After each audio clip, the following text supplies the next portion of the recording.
চিন্ময় কৃষ্ণ দাস এবং ইসকনকে নিয়ে ভারতের মিডিয়াতে, ভারতের পার্লামেন্টে অনেক ঘটনা ঘটেছে।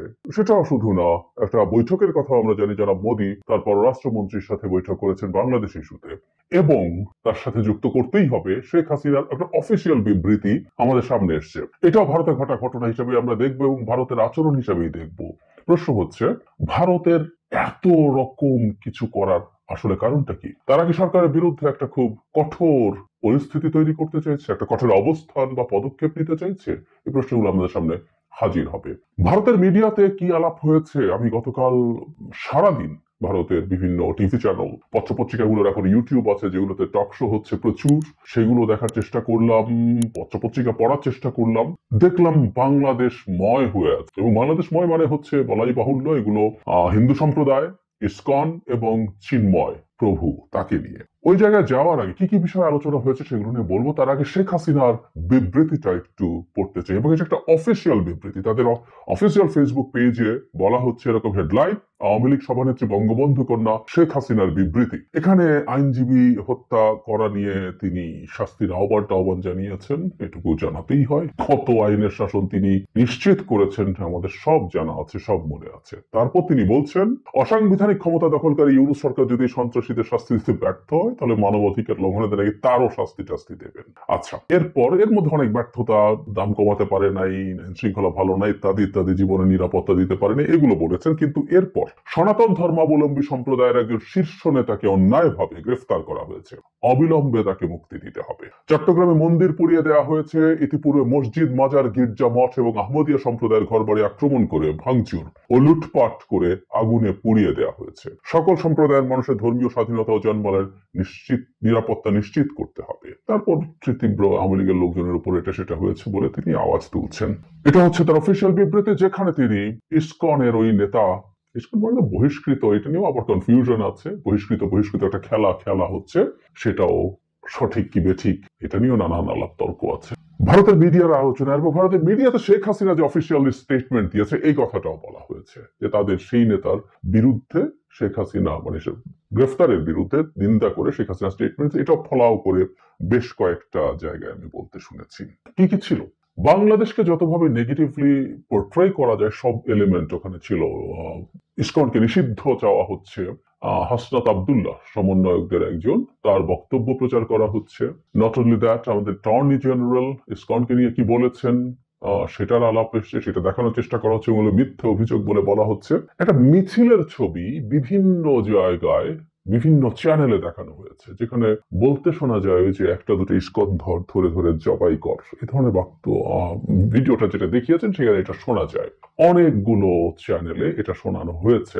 এবং আমি ব্যক্তিগতভাবে মনে করি মিছিলের বক্তব্য বা স্লোগানকে খুব গুরুত্ব দিয়ে ধরা যাবে না বলে কেউ কেউ বলছেন, কিন্তু আমি মনে করি মিছিলের বক্তব্যগুলোকে আসলে ধর্তব্যের মধ্যে নেওয়া উচিত, এবং মিছিলে সবকিছু বলে ফেলা ঠিকও না, এটা একেবারে শিওর। কারণ আমরা শাহবাগের সেই গণজাগরণ মঞ্চের কথা বলতে পারি, যখন ফাঁসি ফাঁসি ফাঁসি চাই বলা হচ্ছিল স্লোগানে, এটাকে যে স্লোগান হিসেবে দেখা হয়নি, আমরা এটাকে এভাবেই তখন ইন্টারপ্রিট করেছিলাম রাইটলি অনেকেই, যেটা চাপিয়ে দেয় দেশের বিচার ব্যবস্থার বাইরে। যদিও ফাঁসি চাওয়াই যায়, আমরা স্লোগান এগুলো ব্যবহার করি, কিন্তু এগুলোর ব্যাপারে একটু সতর্ক থাকা দরকার। তো এই ধরনের স্লোগান না হওয়াই উচিত। আর কি হয়েছে? আর হয়েছে জনাব চিন্ময় কৃষ্ণ মহাপ্রভুকে তারা ইসকনের নেতা হিসাবে, ইসকনের মঙ্ক হিসাবে, ইসকনের গুরু হিসাবে মানে সামনে আনতে চাইছেন। এবং ন্যারেটিভটা খুব সিম্পল। কেন ইসকন? কারণ তাদের হিসাবে ইসকন কোনো রকম কোনো জঙ্গি বা এক্সট্রিমিস্ট সংগঠন নয়, রাদার তারা একটা সেবাদানকারী প্রতিষ্ঠান। ইসকন মানুষজনকে খাওয়ায়, এবং পৃথিবীর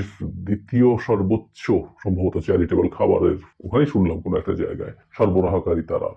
শুধু সেটা না, তাদের স্কুল আছে, তাদের বিভিন্ন শিক্ষা প্রতিষ্ঠান আছে, তাদের উপাসনালয় আছে, তারা বিভিন্ন দুর্যোগে মানুষের পাশে দাঁড়ায়। তারা ভারতের বিভিন্ন দুর্যোগের উদাহরণ দিয়ে দেখাচ্ছেন এখানে ইসকন কাজ করে। সো এইরকম একটা মহৎ সংগঠনের একজন মঙ্ককে শুধুমাত্র হিন্দুদের স্বার্থ রক্ষার কথা বলার জন্য গ্রেফতার করা হয়েছে। That is their narrative. এটা ক্রমাগত বলার চেষ্টা করেছে, এবং আমি গতকাল একটা ভিডিওতে বলেছি, এবং আমি আবারও বলতে চাই, বাংলাদেশের ইসকনকে এটা ক্ল্যারিফাই করতে হবে যেহেতু তারা অলরেডি বলেছেন যে জনাব চিন্ময় বহিষ্কৃত হয়েছেন এবং একটা শিশু যৌন নির্যাতনের অভিযোগে তাদেরকে বলতে হবে, এবং ভারতের এই যে যাবতীয় ডিসইনফরমেশন তারা ভারত ছড়াচ্ছে সমানে, সেটার প্রতিবাদ একজন বাংলাদেশী হিসাবে করতে হবে। ইসকন বাংলাদেশের সদস্যরা বাংলাদেশি মানুষ, তার রাষ্ট্রের ক্ষতি হচ্ছে, তার রাষ্ট্রের ইমেজ নষ্ট করার চেষ্টা হচ্ছে। এটা আমরা যেমন বলছি, ইসকন যদি এই দেশকে অন করে তাদেরকে ওই কাজটা করতে হবে। You must do that. কিন্তু এটা ক্রমাগত মানে ইসকন হিসাবেই সামনে আনা হচ্ছে এবং ইসকন নিয়ে নানান কথাবার্তা বলা হচ্ছে,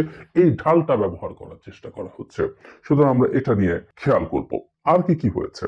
আমেরিকাকে গালিগালাজ করা হচ্ছে। আমি দেখলাম অনেকগুলো চ্যানেল আমেরিকা মানবাধিকার নিয়ে খুব কথা বলে, বিশেষ করে বাইডেন প্রশাসন তো বলেই, এবং ডক্টর ইউনূসের সাথে এখন খাতির আছে বলেই কি তারা কিছু বলছে না, তারা তো এর উপরে কঠোর ব্যবস্থা নেওয়া দরকার। কেউ কেউ আবার ইন্ডিয়ান ডায়াসপোরা যারা আমেরিকাতে আছে তারা কেউ কেউ স্যাংশনের আলাপ তুলছেন, সেই কথাবার্তা বলছেন। এবং কিছুদিন আগে আমি একটা ভিডিওতে দেখিয়েছিলাম আপনাদেরকে, রীতিমতো পিটিআই ওই নিউজ করেছিল যে একজন ইন্ডিয়ান আমেরিকান ডাক্তার বাংলাদেশের বিরুদ্ধে স্যাংশনের প্রস্তুতি নেওয়ার শুরু করছেন, যদি ট্রাম্প যখন ক্ষমতার বিরুদ্ধে গার্মেন্টে স্যাংশন দেওয়া হবে, ইত্যাদি ইত্যাদি তারা বলছেন।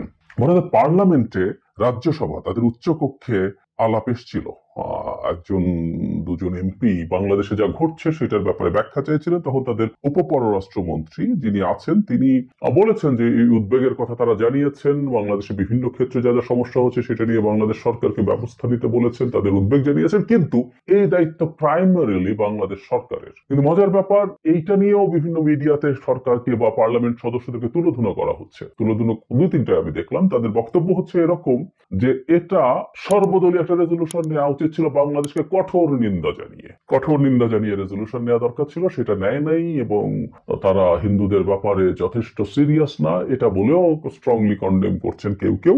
আবার কেউ কেউ এমনও বলছেন যে শুধুমাত্র সব নিন্দা বা বক্তব্য দিলে হবে না, অন্তত দুটো চ্যানেল আমি দেখেছি বাংলাদেশের বিরুদ্ধে আর কি কি করা যেতে পারে। এর মধ্যে বাংলাদেশের বিরুদ্ধে ভারত তার ল্যাভারেজ কি কি আছে, কি কি বিষয় দিয়ে বাংলাদেশের উপরে চাপ তৈরি করতে পারে সেসব আলোচনা এসছে। বাংলাদেশের উপরে স্যাংশন দেওয়া যায় কিনা আমি দেখলাম, হ্যাঁ কেউ কেউ বলছেন স্যাংশন দেওয়া যায়, এবং রীতিমতো বের করা হয়ে গেছে আমাদের ট্রেড কত, আমরা কত 13, 14, 15 বিলিয়ন ডলার ইম্পোর্ট করি, আমরা মাত্র $1.5 বিলিয়ন বাংলাদেশ থেকে এক্সপোর্ট হয়। সুতরাং যদি ঝামেলা করে 1.5 বিলিয়ন হলে নাই, হিসাব দেখাচ্ছেন বসে বসে, এবং কোনখানে স্যাংশন দেওয়া হবে সেই আলাপও তুলেছেন। একজন দেখলাম বলছেন যে বাংলাদেশের তার গুরুত্বপূর্ণ একটা র ম্যাটেরিয়াল ইন্ডিয়া থেকে নেয়, সেটা হচ্ছে কটন। আমাদের গার্মেন্টস ফ্যাক্টরি খুব সিরিয়াসলি এটার উপরে ডিপেন্ডেন্ট। $2 বিলিয়ন মতো কটন এখান থেকে ভারত থেকে বাংলাদেশে যায়, সেটা যদি বন্ধ করে দেয় বাংলাদেশের গার্মেন্ট ইন্ডাস্ট্রির 12টা বেজে যাবে, বাংলাদেশ তখন চাপে পড়ে অনেক কিছু করতে হবে। নট অনলি দ্যাট, আমাদের $1.5 বিলিয়ন মতো পরিশোধিত পেট্রোলিয়াম পণ্য আমরা ভারত থেকে আনি, সেগুলো বন্ধ করে দেওয়ার কথা ভাবা যেতে পারে। আমার মনে পড়ে বাংলাদেশ যখন ভারত থেকে এটা ইম্পোর্ট করা চুক্তি করে, পাইপলাইন করে বা অন্যান্য ক্ষেত্রে চুক্তি করে, তখন আমার একটা ফেসবুকে একটা স্টেটাসে লিখেছিলাম, তখন আমার ইউটিউব ছিল না, থাকলে সেখানেই কথা বলতাম। তো স্টেটাসে লিখেছিলাম এটা একটা খুব ভুল সিদ্ধান্ত হচ্ছে, বাজে সিদ্ধান্ত হচ্ছে। ভুল না, ওটা জেনে শুনেই করেছে। বাজে সিদ্ধান্ত হচ্ছে কারণ ভারতের উপরে আমাদের পেট্রোলিয়াম টাইপের খুবই স্ট্র্যাটেজিক পণ্য নিয়ে খুব বড় ডিপেন্ডেন্স ভালো কিছু না। এমনকি আমাদের বিদ্যুতেও এই কাজটা অনেকটুকু হয়েছিল, আমাদের এই ব্যাপারে সতর্ক থাকা দরকার। যাই হোক, এই কথাবার্তাগুলো সমানে এসছে। আবার কেউ কেউ বলছেন যে স্যাংশন এত সহজেই দিয়ে দেওয়া যায় না, এখানে অনেকগুলো আন্তর্জাতিক রীতিনীতি আছে, ব্যবসায়িক চুক্তির প্রশ্ন আছে, এইসব আলাপ তারা সমানে করছেন। কিন্তু যেটা বুঝলাম, তাদের যে টোন, সেই টোনটা ভয়ঙ্কর ছিল, এবং সেটার একটা নির্দিষ্ট উদ্দেশ্য আছে বলে আমি মনে করি। টকশোগুলোতে কোনোটাতে বাংলাদেশের কাউকে কাউকে ডাকা হয়েছিল, 2-1 সাংবাদিককে, এবং তাদের 4-5 জনের মাঝখানে বাংলাদেশের একজন, এবং বাংলাদেশের যিনি থাকেন তাকে সাধারণত খুব বেশি কথা বলতে দেওয়া হচ্ছিল না। মানে আমার 71 টিভি মনে হচ্ছিল ডাকা হচ্ছে, কিন্তু কথা বলতে দেওয়া হচ্ছে না। অ্যাঙ্কার সহ সবাই, অ্যাঙ্কারও 71 টিভির অ্যাঙ্কারদের মতো, একেবারে প্রায় সব ক্ষেত্রে অলমোস্ট কোনো ডিফারেন্স নাই। সো এই ধরনের প্রোপাগান্ডা ভারত সরকার চালাচ্ছে, ভারতের মিডিয়াগুলো চালাচ্ছে, এবং ভারতের মিডিয়াগুলোকে আমরা হাতে গোনা 2-1 এক্সেপশন বাদে এগুলো সবগুলো আসলে গদি মিডিয়া, ভারতের মেইন স্ট্রিম। আমি আবারও বলি, আমি যত কথা বললাম এগুলো কোনোটা রিপাবলিকের কথা বলি না, ময়ূক বা অর্ণবও কি বলছেন, অর্ণব গোস্বামী, আমি সেটাও দেখার চেষ্টা করলাম, কিন্তু ওগুলোকে ছাড় দিয়ে বলছি। বাকি একেবারে আমরা যত মিডিয়াগুলোকে ভারতের প্রতিষ্ঠিত হিসাবে চিনি, সবাই একই ঢঙে একই উত্তেজনাকর ভঙ্গিতে কথা বলছেন। এটা খুব জরুরি। আপনারা যে কেউ যে কোনো একটা খুলে দেখুন, যে কোনো জায়গা থেকে দেখবেন কি ধরনের কি ঢঙে তারা কথা বলছেন। আমরা এটা ধারণা করতে পারি এটা খুব ভয়ঙ্কর আমার কাছে মনে হচ্ছে, কারণ তারা চাইছেন তাদের যে ডোমেস্টিক অডিয়েন্স আছে, ভারতের লোকজনকে, ভারতের হিন্দু সম্প্রদায়, ওদের হিন্দু সম্প্রদায়ের মানুষই প্রধান, তাদের মধ্যে এই ন্যারেটিভ তারা এস্টাবলিশ করার চেষ্টা করছেন যে বাংলাদেশে হিন্দু সম্প্রদায়ের উপরে কি ভয়ঙ্কর অত্যাচার নির্যাতন হচ্ছে, বাড়িঘরে আগুন নাকি এখনো জ্বালানো হচ্ছে, হত্যা হচ্ছে, অনেক নারীকে নাকি ধর্ষণ করা হচ্ছে এখনো, এভাবে মানে আগে তো হয়েছেই, এখনো হচ্ছে, এই ধরনের অভিযোগ। আমি মনে করতে পারি না বাংলাদেশে কিছু আক্রমণের কথা আমরা জানি, কিন্তু বাংলাদেশে কোনো হিন্দু সম্প্রদায়ের মানুষ ধর্ষণের অভিযোগ করেছেন 5 আগস্টের পর আমি আমার চোখে অন্তত পড়িনি। কিন্তু এসব অভিযোগও খুব স্পষ্টভাবে করছে অনেকগুলো মিডিয়াতে। সো আমরা বুঝতে পারি অনেক হামলার তুলনায় ধর্ষণের একটা আলাদা ইম্প্যাক্ট আছে, সেটাও আনা হচ্ছে। মানে ভারতের লোকজনকে খেপিয়ে তোলা হচ্ছে যাতে ভারতের লোকজন সরকারের উপরে চাপ তৈরি করে বাংলাদেশের প্রতি আরো টাফ হওয়ার জন্য। এটা খুব স্পষ্টভাবে গতকাল দেখা গেল, কোনো সন্দেহ নেই। এবং শুরুতে যে কথাটা বলেছিলাম যে শেখ হাসিনার ফর্মাল স্টেটমেন্ট, আমরা খেয়াল করবো শেখ হাসিনা কতগুলো ফোন কল লিক করাচ্ছেন, ইচ্ছে করে ছাড়তে বলছেন রেকর্ড করিয়ে, সেটার একটা ডাইমেনশন আছে যে তার কাছে তো ফোন টোন আছে, উনি কথা বলে ছেড়ে দিয়েছেন, আমরা কিছু জানি না। কিন্তু উনি অনেকদিন পর আবার একটা অফিসিয়াল স্টেটমেন্ট দিলেন যেখানে ওই নেতাকে, জনাব চিন্ময়কে গ্রেফতার করা নিয়ে তিনি কঠোর ভাষায় বর্তমান সরকারের সমালোচনা করেছেন। সুতরাং এটাও ভারতের একটা মেসেজ, কারণ ডক্টর ইউনূস খুব স্পষ্টভাবে রিপিটেডলি বলেছেন, আগে পিটিআই কে বলেছেন, পরবর্তীতে আরো মিডিয়া যেমন আল জাজিরার সাথেও বলেছেন উনি চান না কখনোই শেখ হাসিনা ভারতে থাকতে পারেন, তাকে ডাকার আগ পর্যন্ত কিন্তু তিনি বসে বসে এই ধরনের স্টেটমেন্ট দেবেন এবং বাংলাদেশে অশান্তি সৃষ্টির চেষ্টা করবেন, সেটা পছন্দ করবেন না।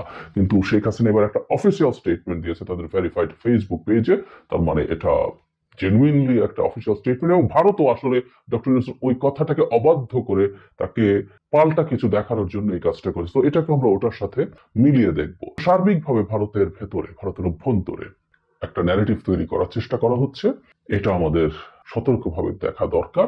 এবং এই মুহূর্তে আমরা বিশ্বাস করি, আশা করি আমাদের নিজেদের মধ্যকার ঐক্য, সলিডারিটি থাকা খুব জরুরি। এর মধ্যেই বিএনপি সরকারের সাথে দেখা করেছে, জামায়াত দেখা করেছে, সবাই ঐক্যের কথা বলছে এবং সরকারের দিক থেকেই আসলে এই চেষ্টাগুলো ক্রমাগত হয়ে যেতে হবে। এটা শুধুমাত্র এই সংকটের সময় না, যে কোনো সময় আমাদের একটা নির্বাচনের মাধ্যমে একটা ট্রু গণতান্ত্রিক সরকার প্রতিষ্ঠিত হওয়ার আগ পর্যন্ত সরকার এবং এই দেশের সব মানুষ, রাজনৈতিক দল, রাজনৈতিক শক্তি, ছাত্ররা সবাই মিলে একটা কম্বাইন্ড ঐক্যের জায়গা তৈরি করবেন, যাতে ভারত চেষ্টা করলে এ ধরনের ষড়যন্ত্র সহজে সফল না হয়। আমাদেরকে খুব অ্যালার্ট থাকতে হবে। আমরা কেউ কেউ পাত্তা দেই না, ভারতের গুলো তো গদি মিডিয়া, বললে কি আসে যায়, ও বললে কি আসে যায়, এত ছোট করে দেখার কিছু নাই। একটা জায়গায় যখন ক্রমাগত একই প্রোপাগান্ডা চলতে থাকে এবং ভারতের মিডিয়া, মানে গ্লোবাল যেসব মিডিয়া আছে, তারা যদি ভারতের মিডিয়া ফলো করে, তাদের কাছে এই পারসেপশন হওয়া খুব স্বাভাবিক। তার চেয়ে জরুরি কথা, আগেই যেটা বলেছি এটা বলেই শেষ করব, যে তারা অভ্যন্তরীণ ভাবে যদি ভারতের তীব্র চাপ তৈরি হয়,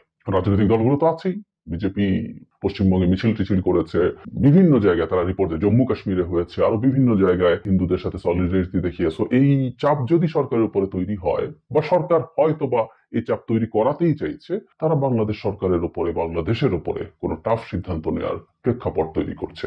আমাদের সতর্ক থাকা দরকার এবং আমাদের কমিউনিকেট করা দরকার। তারা যা যা বলছে, আমি আশা করি আমাদের সরকারের প্রধান উপদেষ্টা প্রেস উইং বিশেষ করে ডিসইনফরমেশন গুলো ঠিকঠাক মতো ডিবাঙ্ক করবেন। রয়টার্স এর ক্ষেত্রে খুব চমৎকার ভাবে করেছেন, কিন্তু এই যে চিন্ময় যে আদৌ ইসকনের সদস্য নন, এবং সবচেয়ে জরুরি কথা, তিনি কেন বহিষ্কৃত হয়েছিলেন, একজন শিশু যৌন নির্যাতক, নিপীড়ক বাংলাদেশের হিন্দু সম্প্রদায়ের নেতৃত্ব দিচ্ছেন, এই তথ্যগুলো যথেষ্ট বেশি পরিমাণে ভারতের মিডিয়ার কাছে পৌঁছে দেওয়া বা এই কমিউনিকেট করার চেষ্টা করা, বা বাংলাদেশ থেকে যারা ওইসব মিডিয়ার সাথে আলোচনায় কানেক্টেড হচ্ছেন, তারা এই ব্যাপারগুলো এনে যতটুকু সম্ভব নিয়ে যাওয়া, এগুলোই আমাদের করার আছে। তারপর আমরা যদি একত্রে থাকি, আশা করি আমাদের উপরে খুব টাফ কিছু তারা করে উঠতে পারবে না।